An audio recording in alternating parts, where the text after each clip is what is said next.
thanks for the introduction. Of course, it would have been much nicer to meet in France in person. That is all we can do for the moment. And yeah, I have been a senior editor at Nature now for a little longer than 2 years, and will try to tell you a little bit how we make our decisions. And before that, I will also talk a little bit about the, let's say, publishing world. And what is important to me, please ask questions at any time, because if I go to through the technicalities of the editorial process, I don't know really what questions you have, and then when you ask them, I can focus on specific topics. So maybe first, why am I here? So we published many papers in Nature, let's say over the last 2 years, which fit the scope of this conference pretty well. Just to name a few examples, we published papers on exciton condensation and lasing in 2D heterostructures based on transition metal dechalcogenides. And then if you go through the conventional semiconductor like gallium arsenide based cavities, we already heard about them earlier today. We also published a few papers reporting topological phases and effects those structures. And then, yeah, as we just heard in the last talks, also a lot of papers on topological photonics. And yeah, I mean, you can publish these papers, of course, not only at Nature, but there are many different publishers out there. And all of them have different publishing philosophies. And at the Nature Research Group, one aspect which distinguishes us a bit from other publishers is that we only have professional editors. So there are no academics helping us in editorial boards. And this makes us quite independent in making our decisions because we don't have direct ties to academic institutions. And at Nature, we have a very strong editorial screening. So we spend a lot of time with papers that we won't publish, unfortunately. And Springer Nature, I mean, as you all know, it's a for-profit organization. So the ultimate goal of the company is to make money. But we try to do this, we try to earn the money and to provide the best services possible to our authors. And by now there are quite a few Nature journals, and there's basically this hierarchy of different journals. I don't want to go into details. There's Nature in the top, and then you have the Nature research journals like Nature Physics or Nature Photonics, and then the open access journals like Nature Communications. In just like one slide specifically on Nature, what our job is, and I think what role we play in scientific publishing. So our main role, I think, is filtering out the most important scientific advances. And what that means, most important, of course, this is subjective. There are some criteria which we use to make our decisions. But in the end, it's not about ticking some boxes and then you will send out your paper for review.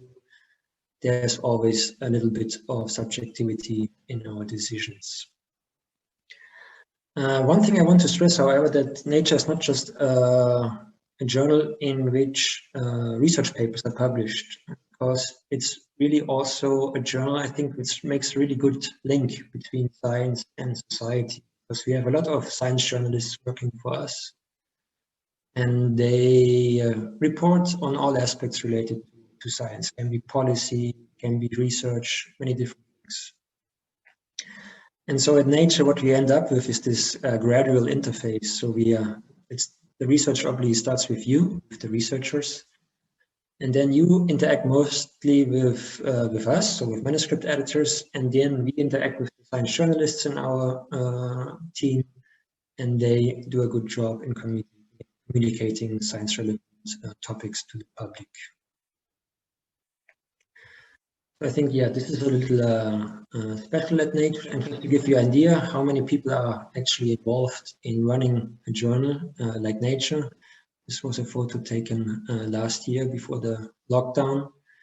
The physics area covered by Nature is run by 4.5 manuscript editors.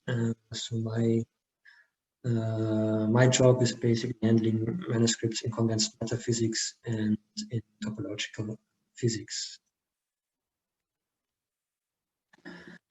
And yeah, just to talk a little bit more about our role, I think it's like 3 different tasks we want to complete. It's this filtering the best science out there, to enhance it, and then to amplify it. And there are different people involved in every process.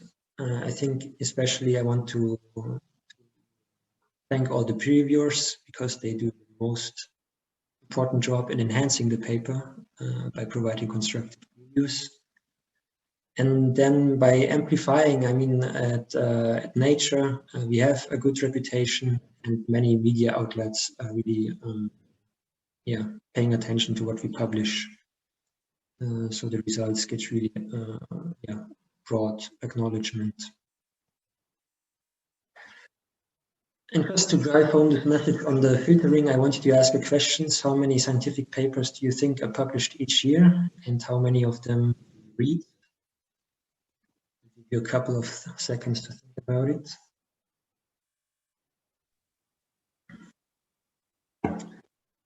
So the numbers are like several million of scientific papers are published each year, of course, across all disciplines. And researchers read, let's say, 1 article per day. I mean, skimming through it, it's much more, but really reading, let's say, 1 per day. So there's a huge gap. So filtering is really essential, and the moment this is basically done by the journals, the most important results are published, let's say, in Nature or in Science, and then you have this pyramid of different journals. And just to give you some numbers, over the last 10 years, the number of scientific papers increased by 4% per year. So the output is increasing and increasing. And so the filtering is even more important. Okay, I mean, now I will basically already start to talk about the editorial workflow. So if you have any questions about what I just said about the, let's say, publishing world, please ask them now. Otherwise, I will just continue. I mean, I think you're all familiar with this process, because you published many papers yourself. I just want to highlight a few things. So we get about 10 manuscripts per week per editor. So this means I read, let's say, on average 2 papers per day, which gives me the time to spend quite a few time on these manuscripts.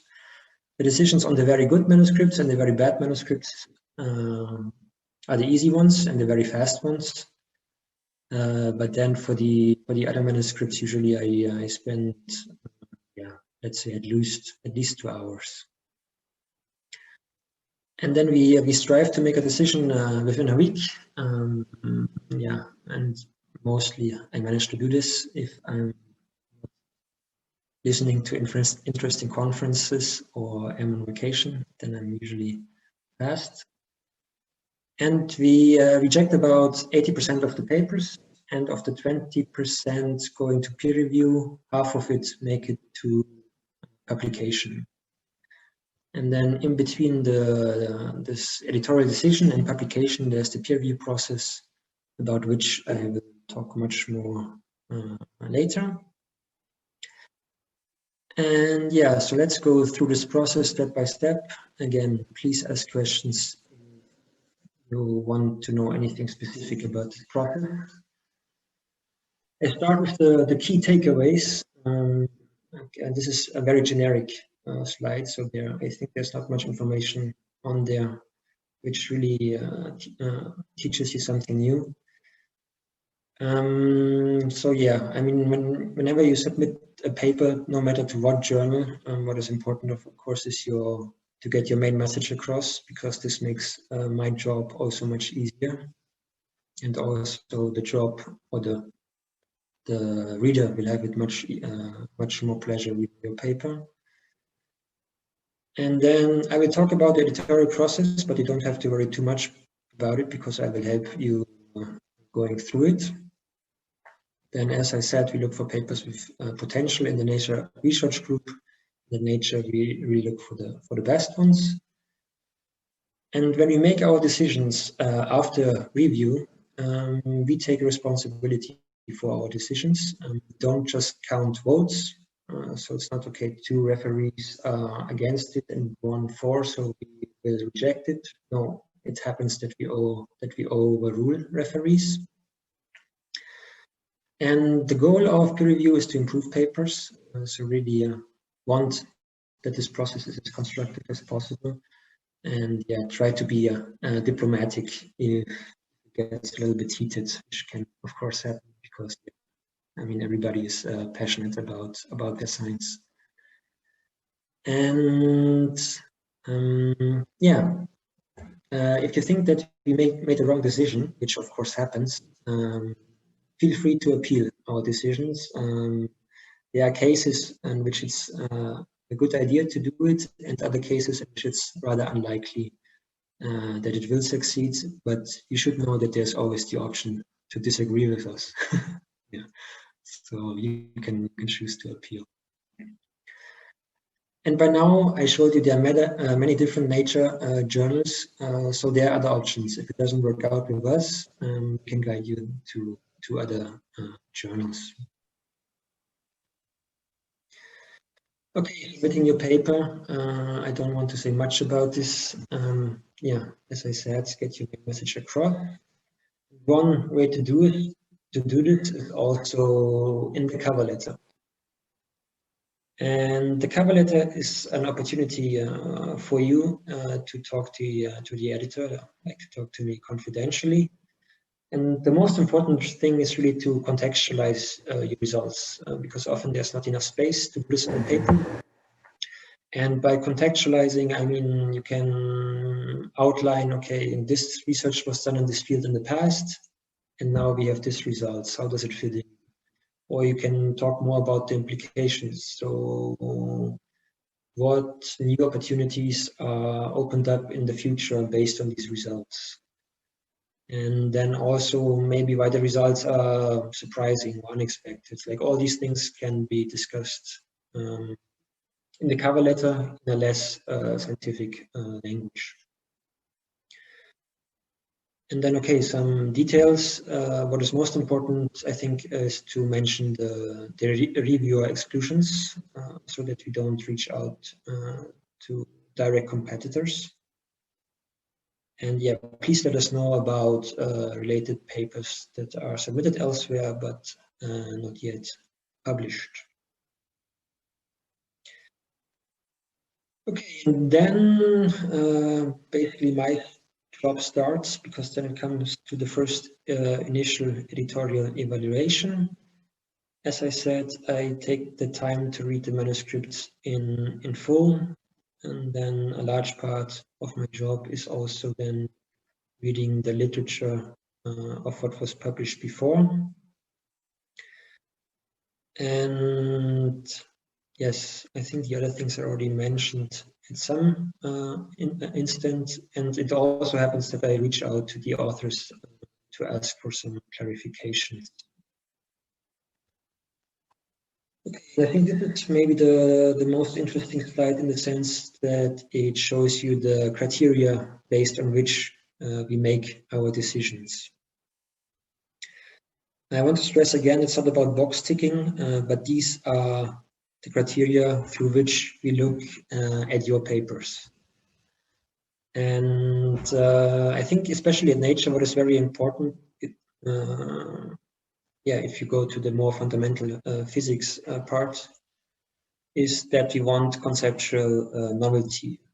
So often it's about qualitative advances.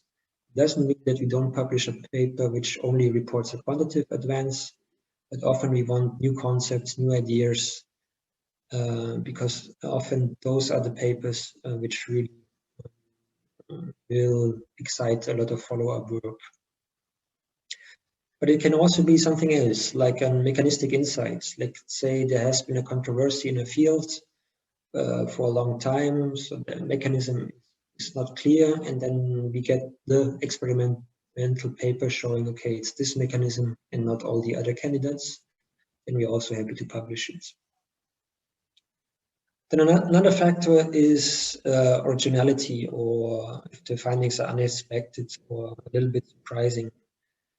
This is, of course, comes also with this idea of novelty. If something is surprising, then it's also, yeah, how to say this? Yeah, I mean, we like that that readers or researchers think differently about the science done, and this is often only possible with surprise. Then a little bit along these lines, we also like these papers who challenge the conventional wisdom. So you thought things are working in a certain way, and then coming a paper along and says, okay, look, we really neglected some important aspects, and this is also an important criteria. And then at Nature, we pride ourselves to have this broad audience, so different researchers of all fields read what we publish. So it's also nice to have this criteria of general applicability. To give you an example, often we receive a paper which reports a novel, very novel, but exotic phase. It's some strange order which was never observed before. But it seems to be limited to a specific material, and then usually we are not interested in it. Okay, then as for every paper, of course, we appreciate high quality data. And then when we go more to the applied part of Nature or of papers that we publish, then the criteria like technological relevance or societal relevance play a role as well. Okay, so basically, yeah, these criteria are the ways that I look at your papers. And then I know that, I mean, I often get this question, yeah, you only publish the papers that get cited the most, or that you think I get cited the most. And this is not true. I mean, I look at the papers through the criteria I mentioned. I don't think, okay, will this paper get cited a lot or not? Because I would only publish papers in fields with a lot of researchers. I have to admit, though, that in a certain way, we do follow trends, because when one topic gets very hot or very important, then we just receive a huge amount of submissions on this topic, and this is also reflected in our publications, in the number of our publications. So it's not black and white, I think, but somewhere in between. And then, yeah, a few words to peer review. Again, ask questions if you have any to what I just said. Yes, I have a small question, but actually I wanted to ask it before, but I just could not because my microphone was not working as well. Okay. Yes, so in fact, I wanted to ask it when you said that you are taking responsibilities, but now it is also a good moment because it's linked with this citation story. So what is your responsibility? Does it mean that your salary ultimately depends on the citations of the papers that you have accepted? Like the question how my work is evaluated. No, or... what is the responsibility? Why do you say that you have some responsibility? Yeah, I mean, it's the responsibility for the decision, right? If I make a decision like rejecting the paper after peer review, it's my responsibility to make this decision, and it's not only that I delegate the evaluation to the reviewers. Like I just not follow blindly what the reviewers suggest or recommend. Yes, but ultimately, maybe in the end, yes, if you accept bad papers, does it change something for you or not? You will be fired, or I don't know. Yes, ultimately I will be fired, exactly. Yeah. But there is no direct link in the sense that some editors get promoted because they have highly cited papers, and the others are not promoted because they don't. No. It's not like it's not. Of course, there are. We look we compare ourselves with other journals, like what is published in Nature compared to what is published at Nature Physics, at Science, at Nature Photonics. And based on this, yeah, of course I can get feedback and say, look, Tobias, our competitors published much better papers than Nature. Yes, then there might be consequences, but I won't be directly fired. But there is this feedback mechanism of, okay, we compare ourselves, what we publish with the other journals. Yes, and another small question. You said that in the cover letter we can mention 3 reviewers to exclude. But I wonder, well, editors of Nature or other editors, won't they use precisely these persons to as reviewers? Maybe they will exactly do the opposite, because it's logical to get an opinion from a person who is actually somehow, well, in the same field. Competitors are the best to criticize. Yes, yes, I agree. I mean, of course, we want to have critical reviews, right? But we honor the exclusion, so we never go to the people that are excluded. Yes, but you will take somebody from the same group. No, I try to avoid just to take a postdoc. No, I try to go to a different group. But on the other hand, I also don't or rarely invite reviewers which are suggested by the authors. Because then, as you say, I might fear, okay, maybe they know each other very well, so then maybe they are not critical enough. So I try to keep it as neutral as possible. I see. Thank you very much. Yeah. Okay. So yeah, already we talked about selecting reviewers, and now some few words to this process. I think, yeah, I mean, the title is not exaggerated. It is the cornerstone of all scientific publishing. And this was not always the case. If you go back like 80 or 90 years ago, there's a quote by Albert Einstein, who we all know.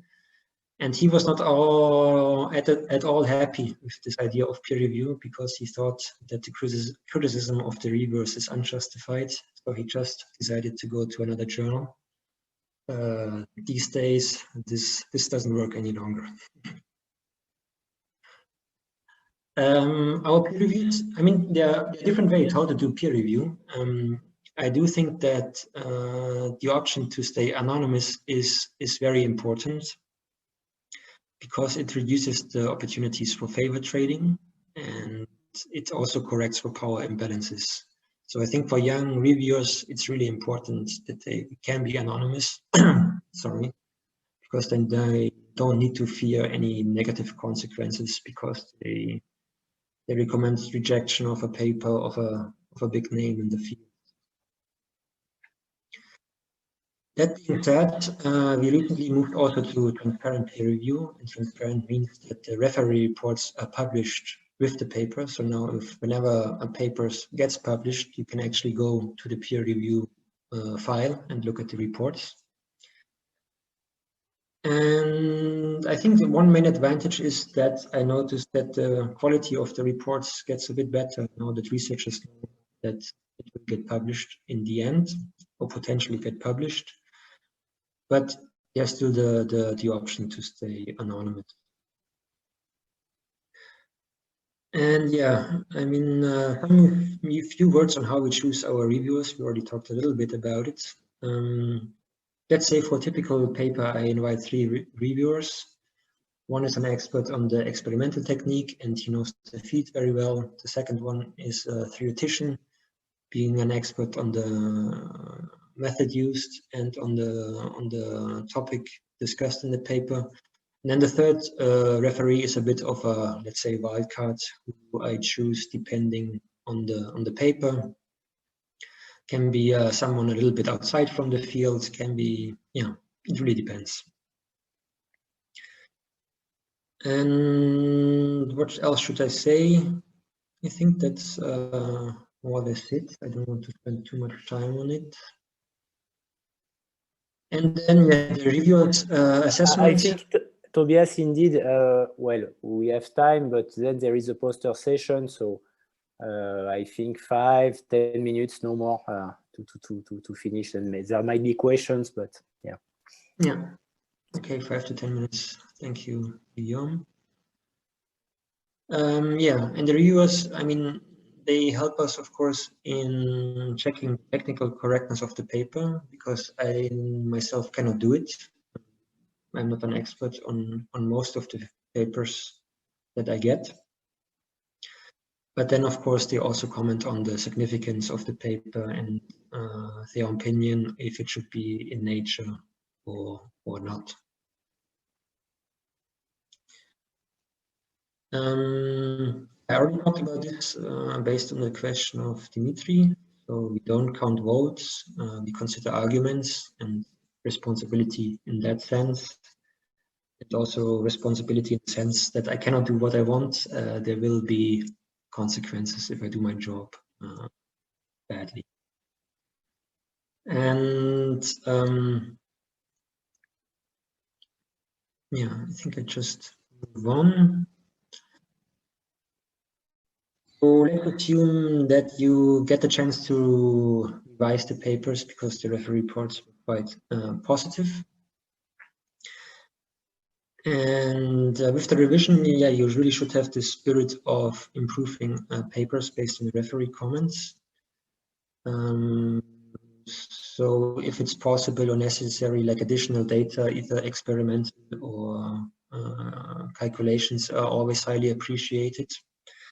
And you can also ask me what is necessary or what I think is necessary to address the concerns of the referees. And what is important to us, because we want to be reasonably fast, is that we avoid too many reviews. So I think like the normal number would be 3, can go up to 5. But this is a rare case. It shouldn't be a back and forth for too long. Yes, and then when it comes to the rebuttal letter, so the point by point response to the referees, yeah, try to be professional and diplomatic, so to keep this constructive dialogue going, and yeah, don't tell that or don't say too directly that the arguments of the referees make no sense or something like this. And like I said, the option to appeal. And I think appealing is most likely to succeed if you have new data which shows, okay, look, this referee raised a good point, but you can show that data. We can show that the concern is not well founded. Then it can be tricky if you think that the reviewer is biased. You can also appeal our decisions, but then you really need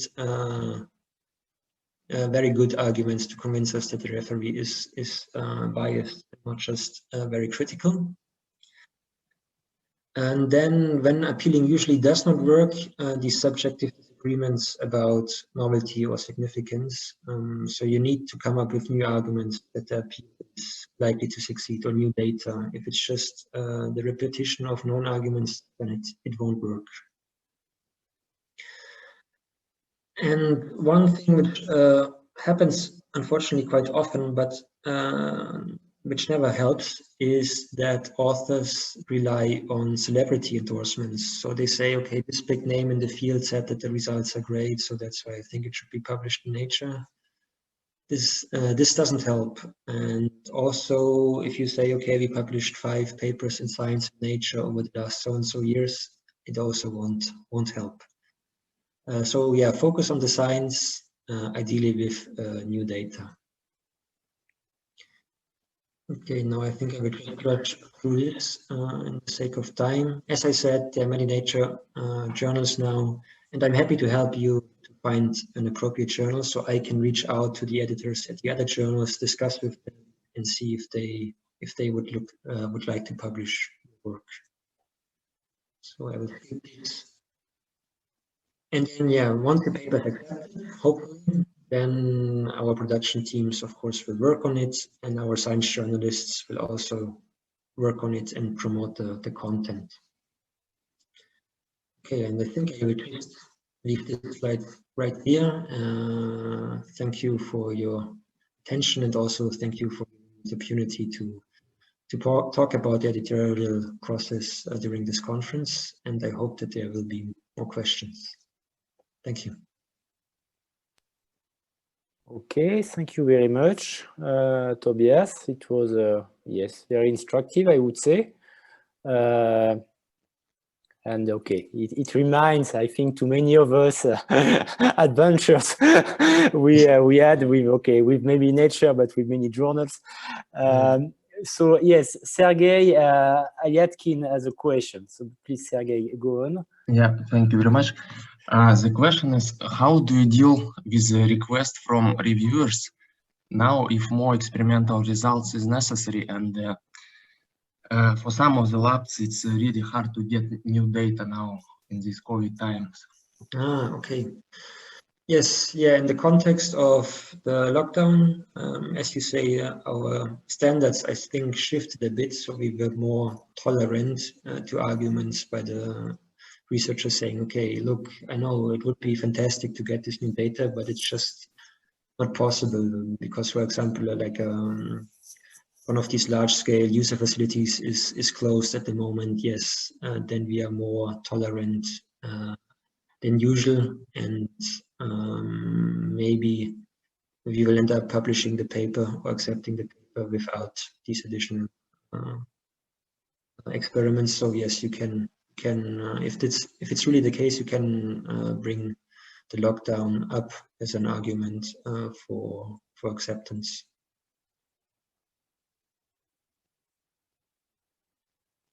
Okay. Are there other questions? Okay, maybe I will have one still related to this. Outbreak that we have.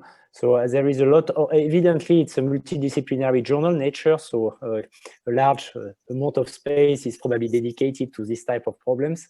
So what about the space for physics? Is it reduced, or, well, I mean? No, it's not reduced. What did happen is that the COVID-related papers, they have been published very fast because they are so relevant that we really try to push them out as quickly as possible. But the number of physics papers didn't suffer. The only thing that changed is one of our physics authors say, okay, we want to have it published super fast, and then it might be tough. So there is a queue. Yes, there's a queue. Yeah. Yeah. Okay, so Jacek Zisko wants to, yes, you want to speak. Yes, I would like to ask you how the transfer to other Nature research journals, technically how it works. It means that if somebody submitted to Nature and is rejected, then another editor in Nature Communication got this information, and it increases or decreases chances. How you can comment on the process of this transfer?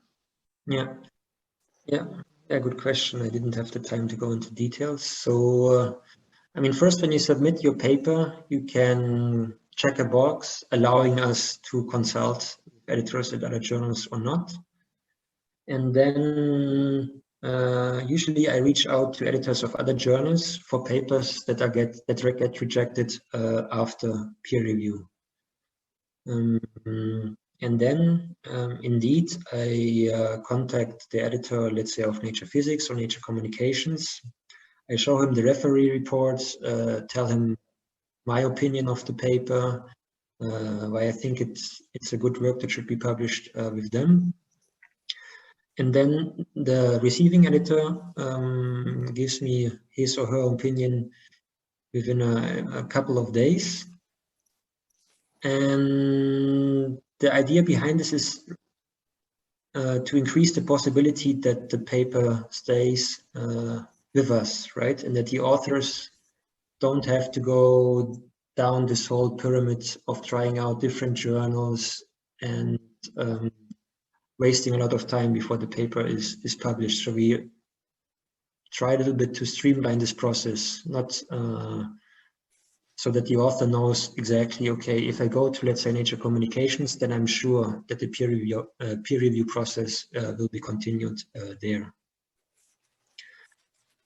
So I think it's on service to the author, and in the end, it makes the system a little bit more efficient because it avoids a bit trying out too many journals before the paper gets published. I hope this answers your question. Let me know if you, yeah, okay, thanks. Okay, okay, very last question and short answer. Barbara, you want to ask?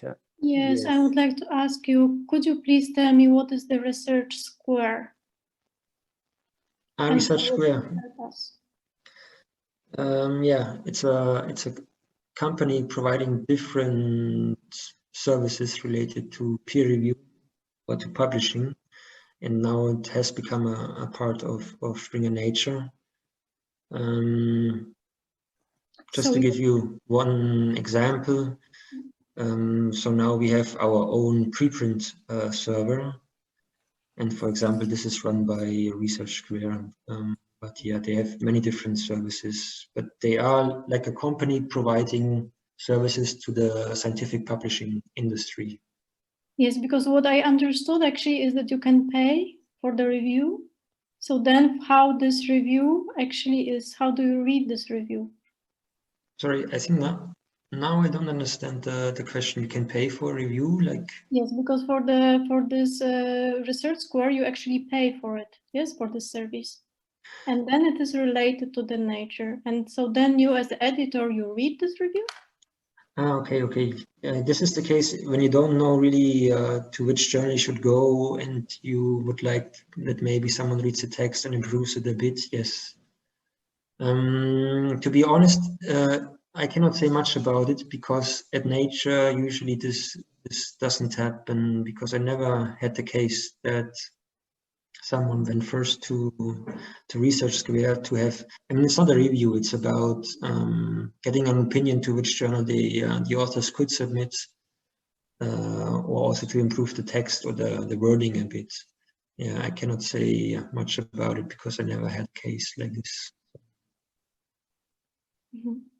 Thank you. Okay, so I think we need to stop now. So thank you, Tobias, very much for this presentation.